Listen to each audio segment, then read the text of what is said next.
Dubai expo Bharat और संयुक्त अरब अमीरात के बीच कारोबार के समीकरणों को बदलने के लिए तैयार है। इस एक्सपो में भारत $5 ट्रिलियन की इकोनॉमी की रूपरेखा पेश करेगा। दुबई एक्सपो में करीब 190 देश शामिल होंगे, जहां भारत को कारोबार की अपार संभावनाओं वाले देश के तौर पर दिखाया जाएगा। इसके साथ ही भारत और यूएई के बीच कारोबार बढ़ाना भी इस एक्सपो का मकसद है। दरअसल कुछ समय पहले तक भारत और यूएई के बीच करीब $60 अरब सालाना का कारोबार हुआ करता था, लेकिन कोविड-19 के साथ ही दूसरी अड़चनों के बीच दोनों देशों के बीच कारोबार घटकर $43 अरब रह गया।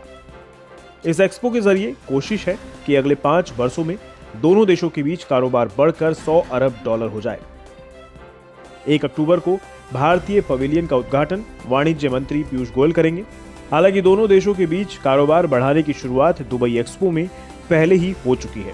भारत और दुबई ने इसके लिए कई करार भी किए हैं। दोनों देशों के बीच कारोबार को बढ़ाने में जेम्स और ज्वेलरी के साथ ही टूरिज्म खास भूमिका निभा सकते हैं। टूरिज्म में इजाफे की वजह यूएई में रहने वाले भारतीय आबादी भी है। अकेले दुबई की करीब 34 लाख आबादी में 33% भारतीय हैं।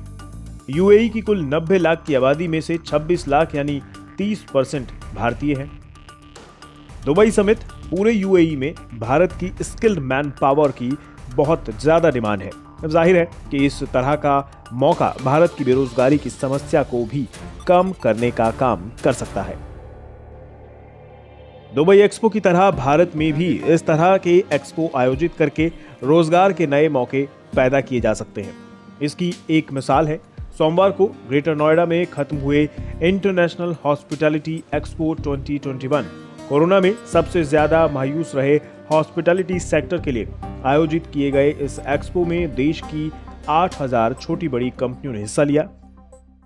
हमें यहाँ हजारों की संख्या में बिजनेस विजिटर पूरे देश से देखने को मिले और वास्तव में उनकी इंक्वायरी से ये देखने को मिला कि देश में लगभग 800 से 1000 ऐसे प्रोजेक्ट हैं जो मझधार में रुके हुए थे और वो प्रोजेक्ट अब अपने प्रोजेक्ट्स में अधिक से अधिक सस्टेनेबिलिटी के आइटम या देसी आइटम लगाना चाहते हैं। ये एक बहुत बड़ी अपॉर्चुनिटी है इंडियन एक्सपोर्टर के लिए।